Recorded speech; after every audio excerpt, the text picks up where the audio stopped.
교훈과 훈계로 양육하라는 제목으로 하나님의 말씀을 나누도록 하겠습니다.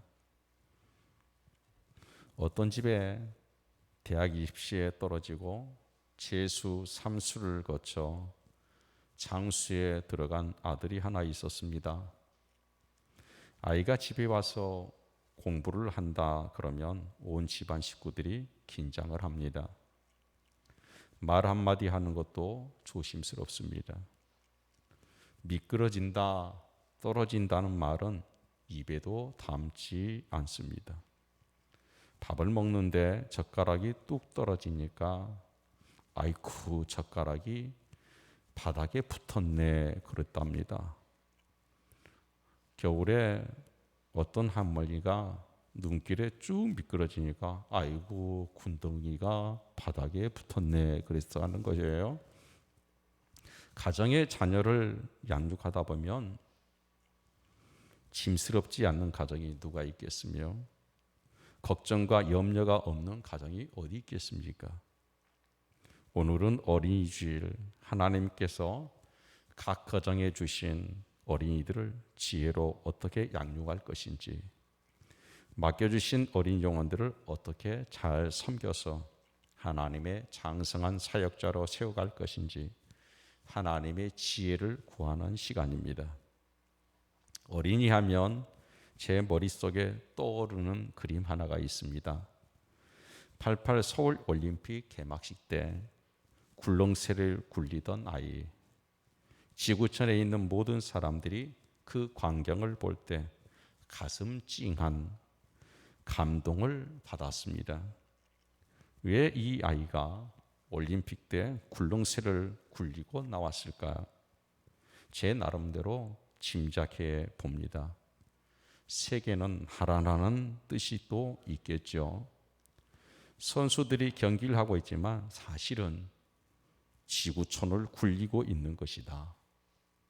저 아이가 내일의 주인공인데 저 아이들이 이 지구촌을 멋있게 잘 굴릴 수 있도록 평화로운 세계를 만들어 가야 되지 않겠느냐, 이런 의미였다고 생각됩니다. 많은 사람들이 굴렁쇠를 돌리는 이 아이의 장면을 올림픽 정신 중 가장 잘 표현한 그림으로 이렇게 지금도 회자가 되고 있습니다. 과연 지구촌은 자라는 세대의 희망이 되고 있는 것일까요? 오늘 우리 사회, 우리 가정은 우리의 자녀들에게 행복한 꿈을 주고 있다고 생각하십니까? 여러분, 미국의 통계를 잠깐 말씀드리겠습니다. 미국은 8초마다 한 명의 청소년들이 자퇴를 한답니다. 26초마다 한 명 청소년들이 집을 가출합니다. 47초마다 한 명의 유아들이 버려집니다. 그리고 7분마다 한 명의 마약 문제로 청소년들이 체포되고 있습니다. 우리 자녀들이 태어나 대학을 졸업할 때까지 텔레비전 하나에서 받는 나쁜 영향을 어떤 분이 이렇게 써놓은 걸 봤습니다. 35만 번 이상 유해한 TV 광고를 보게 된다. 그리고 5만 번 이상 사기 사건 소식을 듣고 본다. 3만 번 이상 강간 사건을 보고 듣게 된다. 그리고 2만 번 이상을 살인 사건의 소식을 보게 된다는 겁니다. 오늘은 어린이 주일인데요. 100년 전만 하더라도 어린이라는 아름다운 말이 없었습니다.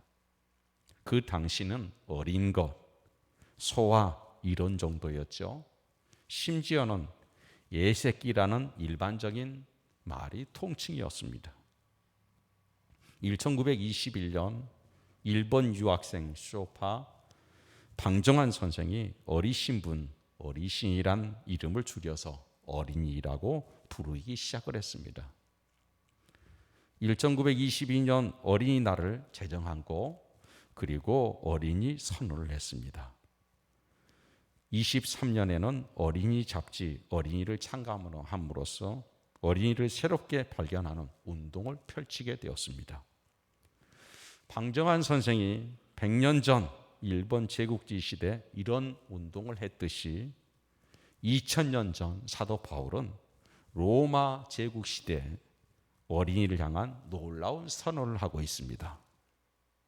에베소서 6장 4절 아비들아 너희 자녀를 노엽게 하지 말라. 오직 주의 교훈과 훈계로 양육하라. 이 말을 하게 된 사회적 배경이 있습니다.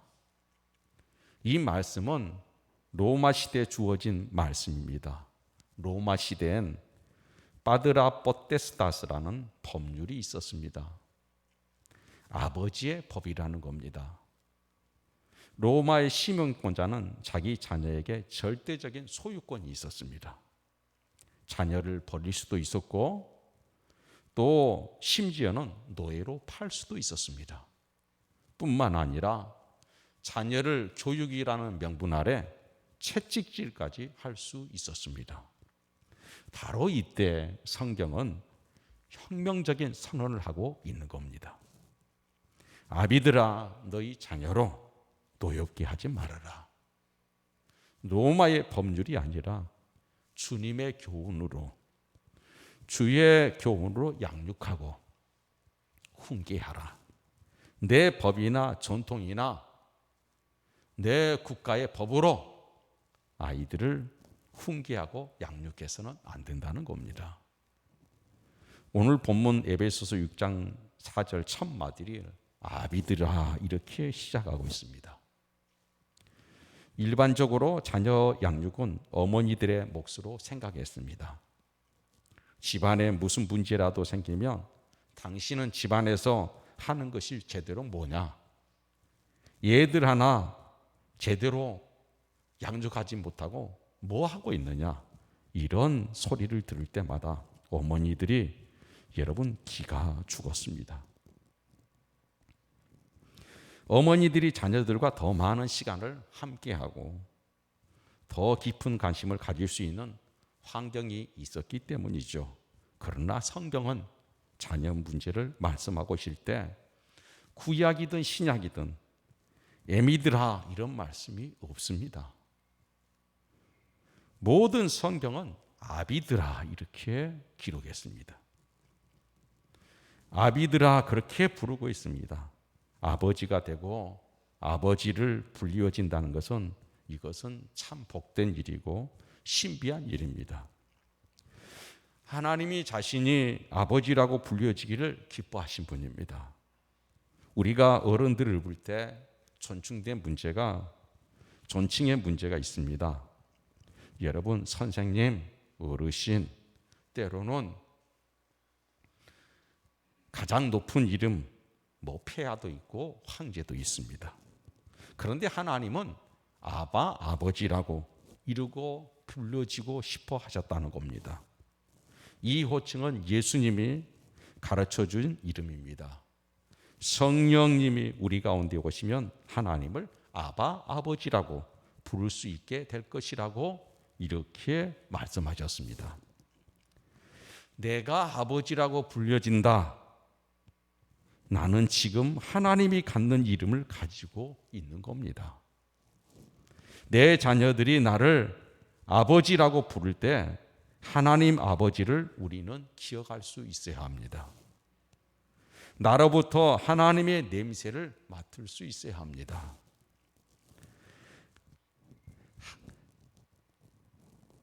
하나님의 향기를 그들이 누릴 수가 있어야 합니다. 거기에 바로 하나님이 아바, 아버지라고 하신 거고 우리가 아버지라고 불려지는 특권이고 또 여러분 우리에게 그런 막중한 책임감 얼마나 정신이 번쩍 드는 얘기인지 모릅니다. 자녀를 양육하지 않는 부모가 누가 있겠습니까? 양육하되 잘 양육하고 싶지 않는 부모가 누가 있겠습니까? 아침이 되면 일어나라 배가 고프면 밥을 먹어라 이것보다 싱거운 말이 여러분 아닙니다. 그런데 성경은 우리에게 내 자녀를 양육하라고 이렇게 말하고 있는 것일까? 자녀를 양육할 아버지들이 자녀를 무너뜨리고 있기 때문입니다. 세워줘야 될 아버지들이 자녀들을 아프게 하고 있기 때문입니다. 여러분, 저도 아버지 학교, 어머니 학교 참석해 봤는데요. 아버지들이, 어머니들이 가장 가슴 아파하고 고통스러워 눈물을 흘리는 시간이 있습니다. 아버지 마음이라는 강의 시간입니다. 참석한 모든 사람들이 자신이 평생 해결하지 못하고 가슴 무거운 짐을 지니고 걸어온 상처들이 아버지로부터 받은 상처라고 대부분 느끼게 되는 시간입니다. 그 아버지 상처를 어떻게 치유하고 극복해야 하는지 방법을 모른다는 겁니다. 뿐만 아니라 내가 받은 상처로 인해 자식들에게 또 다른 상처를 주었고 내 가슴에 저주를 품고 살았기 때문에 내 가족, 내 아내, 내 자식들에게 험한 말과 험한 행동으로 상처를 대물림하며 살아갈 수 있었다는 거예요. 그럴 수밖에 없었던 것이 아버지였고 그 아픔도 극복하지 못한 채 여러분, 이것이 사랑이려니, 이것이 내가 자식을 위한 길이라니, 이렇게 여러분 아이들을 힘들게 피눈물 흘리는 그 가슴의 응어리를 보지 못한 채 오늘날의 많은 아버지들이 그렇게 살고 있다는 겁니다. 이때 용기 있는 아버지들은 아버지 학교, 어머니 학교를 마치고 집에 들어가 자식 앞에 무릎을 꿇습니다. 아버지가 말하죠. 너희들을 너무너무 사랑하는데 사랑하는 방법을 몰라서 우리 아버지가 내게 준 그 사랑의 방법대로 너희들에게 내가 폭언을 했다. 너희들의 내가 매질을 하고 바른 가르치관을 너희에게 심어주지 못했다. 이 아버지를 용서해 주겠니? 아버지가 아이들 앞에 눈물을 흘립니다. 당황한 아이들이 아버지의 진심을 깨닫게 되고 그리고 이렇게 고백을 했다고 해요. 아버지, 저희도 아버지를 미워했습니다. 아버지를 정말 싫어했습니다. 용서해 주십시오. 이렇게 껴안고 울고 여러분 회복하면서 행복의 가정을 이루고 있느라고 이런 간증들을 제가 들었습니다. 사랑하는 여러분, 자식 낳았다고 다 아버지가 되고 어머니가 되는 것이 아닙니다. 하나님으로부터 아버지의 마음, 어머니의 마음을 받아야 합니다. 오늘 아침 아비들아 부르시는 하나님 앞에 겸손하게 고개 숙여서 아버지의 마음을 달라고 기도하는 복된 아침이 될 수 있기를 바랍니다. 어떻게 자녀를 양육해야 될까요? 아비들아 너희 자녀를 노엽게 하지 말라. 오직 주의 교훈과 훈계로 양육하라. 아주 간단하지요. 그리고 분명합니다. 주 동사는 무엇입니까? 양육하라는 겁니다. 양육의 원칙 3가지가 나왔습니다. 자식을 노엽게 하지 말고 양육해라. 그리고 오직 주의 교훈으로 양육해라. 셋째는 오직 주의 훈계로 양육하라는 겁니다. 그중 첫 번째는 노엽게 하지 않으면서 잘 양육하는 겁니다. 한 가정사역 연구소가 자녀를 노엽게 하는 아버지 유형을 잘못된 운전에 비유하며 설명을 해놓은 내용을 제가 여러분 발췌해 봤습니다. 과속형 아버지가 있습니다. 자식에 대해 지나치게 요구를 하는 부모들 밑에서 자식들은 상처를 받고 살아갑니다. 자식들이 자기 연령에 맞게 생각하고 기뻐할 수 있도록 해야 되는데 여러분, 손님이 왔다 가면 아이들이 매를 맞습니다. 어린 아이들에게 점잖으라고 이렇게 강요합니다.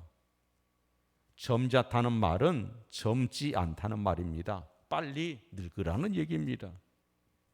부모의 기대치가 높았을 때 자식의 모든 것이 못마땅하게 여겨지는 겁니다. 이런 부모들 때문에 자식들이 노여움 속에 빠져 살게 된다는 겁니다. 두 번째는 음주운전형 여러분 부모입니다. 부모의 기분과 감정에 따라 자식을 양육하는 여러분 부모들.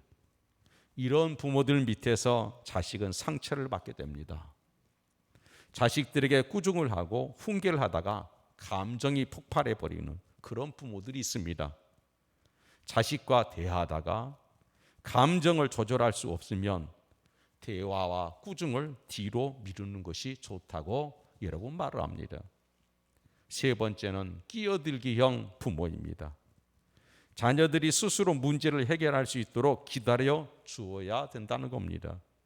그럼에도 불구하고 성급한 부모들 때문에 자식들이 상처에 빠지게 된다는 겁니다.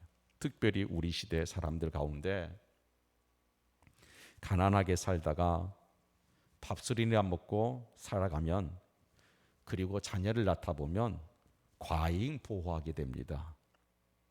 과보형 부모들, 끼어들기형 부모들, 정상적인 인생 운전을 하도록 도와줘야 되는데 마치 자신이 그 아이의 인생을 책임질 것냥 모든 것을 다 간섭하고 끼어드는 그런 부모들이 있다는 거예요. 네 번째는 뺑소니형 부모입니다.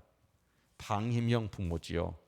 자식이 사고를 치는지, 음란 사이트를 접속하는지, 신앙생활 잘하는지 무관심한 부모들. 때로는 도와주고 격려하고 칭찬해줘야 함에도 불구하고 아무런 책임을 지지 않는 부모들 때문에 자식들이 노여움을 안고 살아간다는 거예요. 다섯 번째는 초보자형 부모들입니다. 자식들의 능력 부족을 문제 삼아 노엽게만 하면 되는 겁니다. 최선을 다했는데도 불구하고 꼴찌했다고 꾸중합니다. 열심히 공부했는데 성적이 나지 않았다고 격려하는 것이 아니라 꾸중을 합니다. 이게 바로 초보자형 부모라는 겁니다. 도로에서 경쟁하는 아슬아슬한 운전자처럼 자식을 남과 비교하다가 아이들을 무너뜨리는 부모들이 얼마나 많은지 모릅니다. 이런 부모들 아래서 자녀들은 노여움을 안고 살아간다는 겁니다.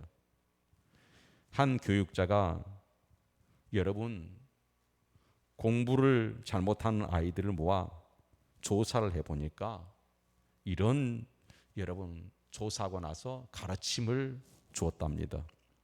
어떤 아이들은 왜 공부를 해야 하는지, 공부를 잘해야 되는지, 열심히 해야 되는지 다 아는데 실제로 열심히 합니다.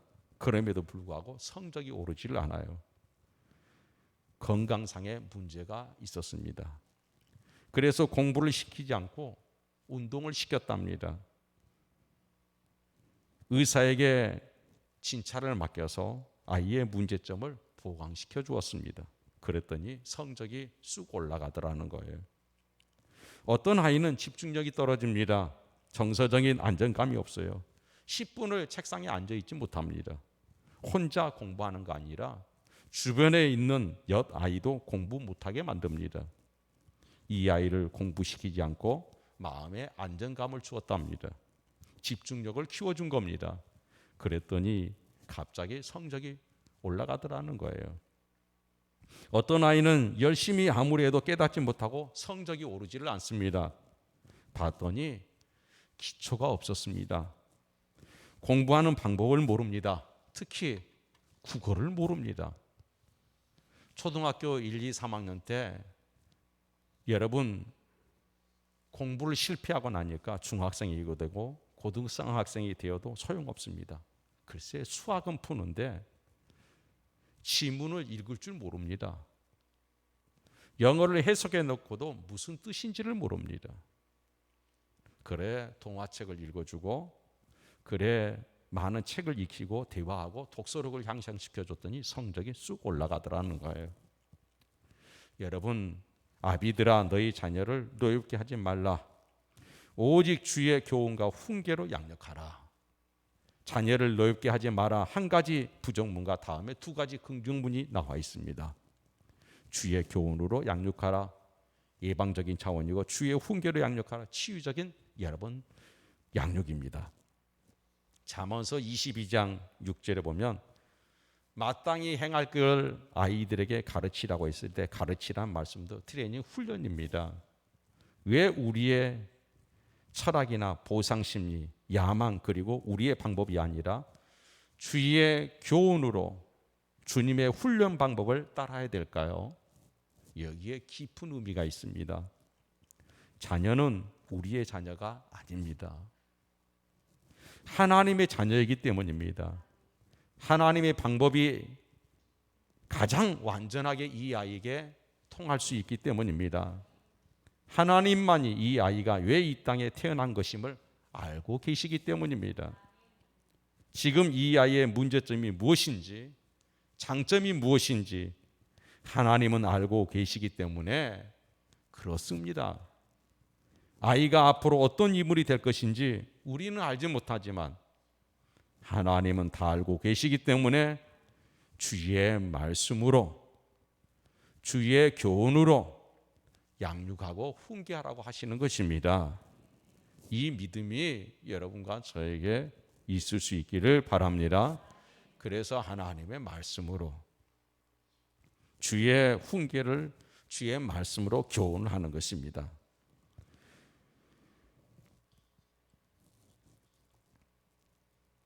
사도 바울은 내가 그리스도를 본받는 자같이 너희는 나를 본받는 자가 되라. 고린도전서 11장 11절에 말씀합니다. 우리가 우리 집에 있는 자녀들을 모아놓고 얘들아, 이 아빠가 예수님을 닮은 것처럼 너희도 예수님을 닮아라, 이렇게 말할 수 있는 부모는 아마 없을 겁니다. 그러나 이렇게는 말할 수 있습니다. 내가 예수님을 닮기 위해 노력하는 것처럼 너희들도 예수님을 닮기 위해 노력했으면 좋겠다. 이 정도는 할 수 있지 않겠습니까? 주의 교훈이란 무엇입니까? 주의 교훈이 무엇인가 묵상하던 어머니가 있었습니다. 아버지가 없이 자라는 아들을 바라볼 때마다 늘 이 자식 교육에 대한 무거운 짐이 있었습니다. 그리고 고민이 있었습니다. 이 아이를 주님 뜻대로 주님이 주신 비전과 목적에 맞게끔 양육해야 될 텐데, 그런데 이 어머니가 기도하던 중에 그 자녀 교육법을 나름대로 여러분 만들었습니다. 그 아이의 이름이 록펠러입니다. 10가지 주의 교훈 지침을 만들어서 이 아이에게 양육하기 시작했다는 겁니다. 여러분, 록펠러를 젊은이들은 아마 잘 모를 수도 있습니다. 1839년부터 1937년까지 살았던 98을 살았던 당대 미국의 최고의 부호였습니다. 록펠러 재단은 병원을 만들었고, 여러분 학교를 대학을 설립했고, 교회를 수없이 건축했습니다. 최고의 갑부였고 가장 멋있는 부자 중에 한 사람, 왜 돈을 벌어야 하는지 알았던 사람, 벌었던 돈을 어디에 써야 하는지를 알았던 사람, 지금도 미국 백인 사회에서 존경받는 부호, 그가 바로 록펠러입니다. 그런데 그 어머니가 자녀 교육을 10가지를 정했습니다. 그리고 이렇게 10가지 내용을 여러분께 전해드리도록 하겠습니다. 첫 번째는 하나님을 친아버지로 섬겨라. 그 아버지가 복을 주신다. 두 번째는 평생 목사님과 좋은 관계 안에서 살아라. 주일 예배는 항상 본 교회에서 드려라. 네 번째는 평생 11조 주머니를 준비하고 먼저 그곳을 채워라. 다섯 번째는 아무도 원수로 만들지 말라. 여섯 번째는 아침에 내가 세운 목표와 비전을 위해 기도해라. 그리고 일곱 번째는 잠자리에 들기 전 반드시 반성하고 기도해라. 여덟 번째는 아침밥 먹기 전에 꼭 하나님 말씀을 읽어라.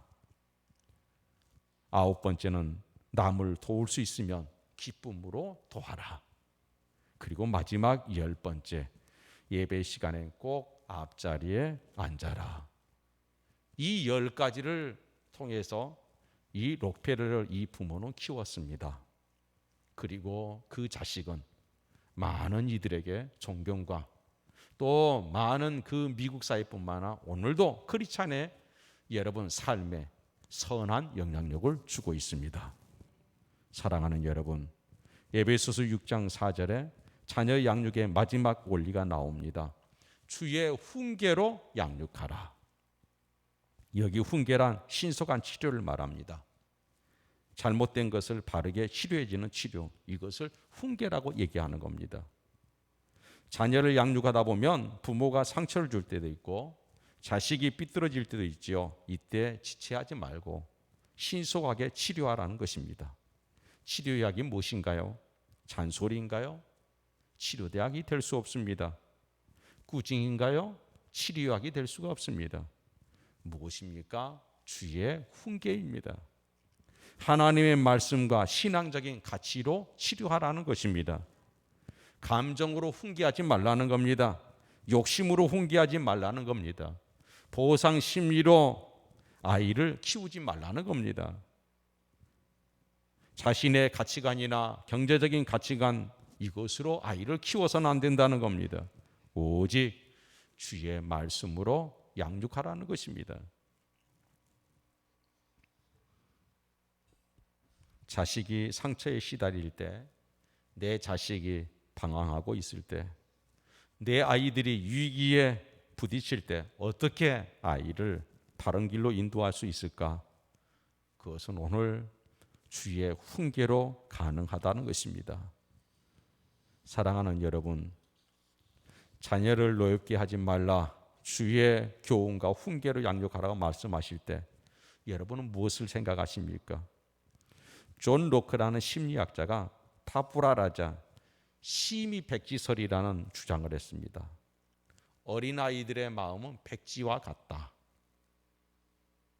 어떤 물감을 가지고 어떤 그림을 그리냐에 따라서 아이의 인생이 달라진다는 거예요. 깨끗한 종이에 시커먼 도둑 그림을 그리면 아이가 도둑으로 살아간다는 겁니다.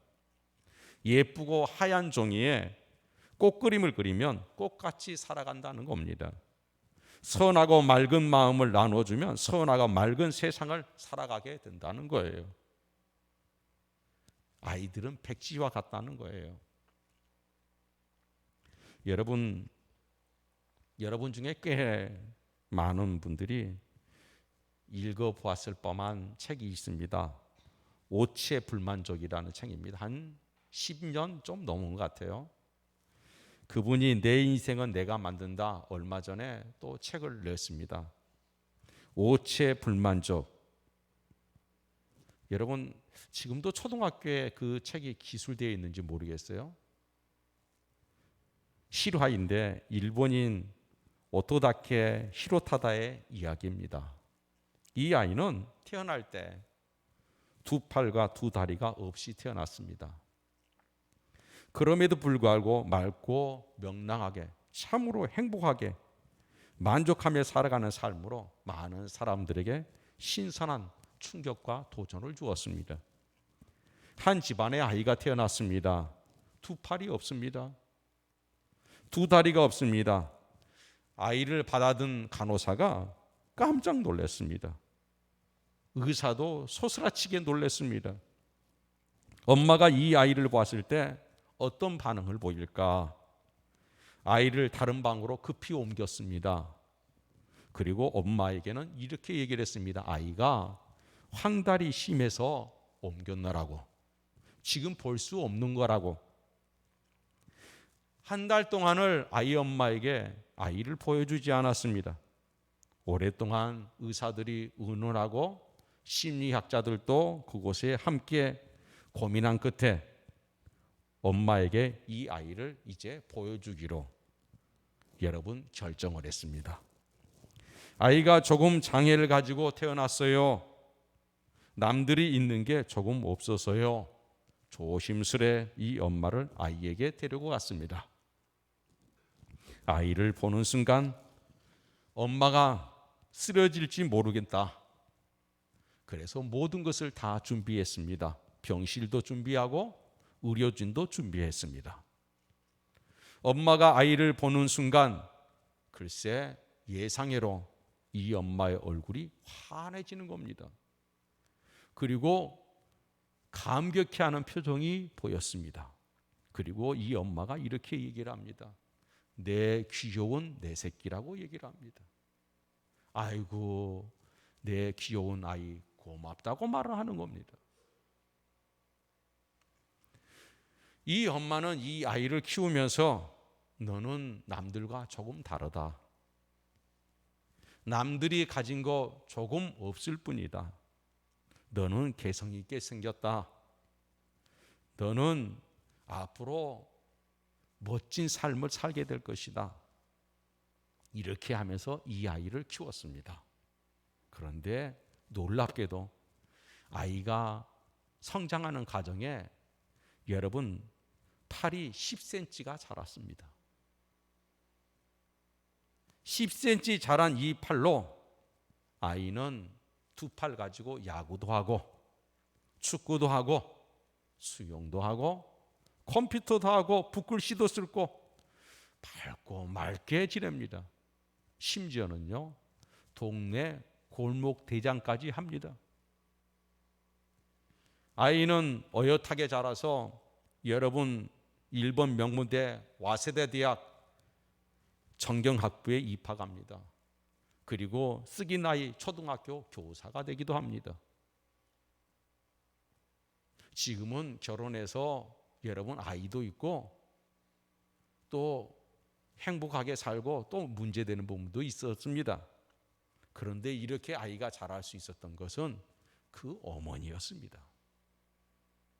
그 어머니의 말 한마디, 그 어머니를 바라보는 그 아이를 바라보는 어머니의 시선, 이것이 그 아이를 어떻게 보면 가장 이 세상에서 저주받은 아이요 불행한 사람으로 살아갈 수 있었는데 평생을 저주하며 원망 속에 살아갈 수 있는 아이를 하늘의 문을 활짝 열어서 인생의 빛이 들어오고 수많은 사람들에게 주목을 받고 사랑을 받고 많은 사람들의 박수갈채를 받는 그런 인생으로 이 아이를 키워놨습니다.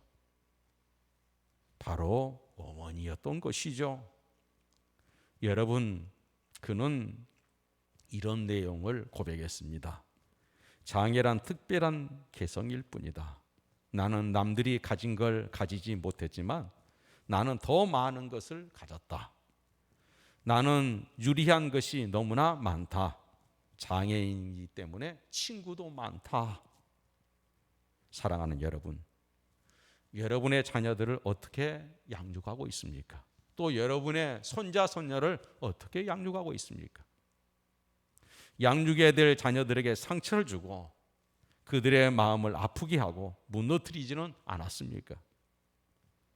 인간 방법이 아니라 나의 보상 심리가 아니라 내 기분이 아니라 성경은 주의 훈계로 주의 말씀으로 양육하고 교훈하라고 우리에게 가르치고 있습니다. 아이를 보내신 분은 하나님입니다. 당신의 아이이기 전에 내가 엄마 아빠에게 이전에 하나님이 보내셨습니다. 그 아이를 알 수 있는 분은 정확하게 하나님이십니다. 그래서 그 하나님의 말씀과 양육으로 가르치다 보면 그 인생이 하나님이 허락하시는 세계, 하나님이 계획하신 세계에서 밝고 맑고 행복한 삶을 살아갈 수 있을 것이라는 그런 기대와 믿음이 오늘 이 시대에 여러분과 저에게 우리 아버지 어머니에게 있기를 축복합니다. 기도하겠습니다. 하나님 아버지 감사합니다. 오늘도 저희를 사랑하시고 인도하신 주여 영광 받으시고 오늘 우리를 불쌍히 여기셔서 우리의 감정으로 우리의 사랑 방법으로 아이들을 키운 거 하나님 잘못된 것들이 있다며 오늘 이 시간 우리를 불쌍히 여기셔서 용서해 주시고 아이들의 상처를 하나님이 싸매 주시고 하나님이 치유하시고 회복하여 주시옵소서. 예수님의 이름으로 간절히 기도 올리옵나이다. 아멘. 우리 자리에서 일어나시겠습니다.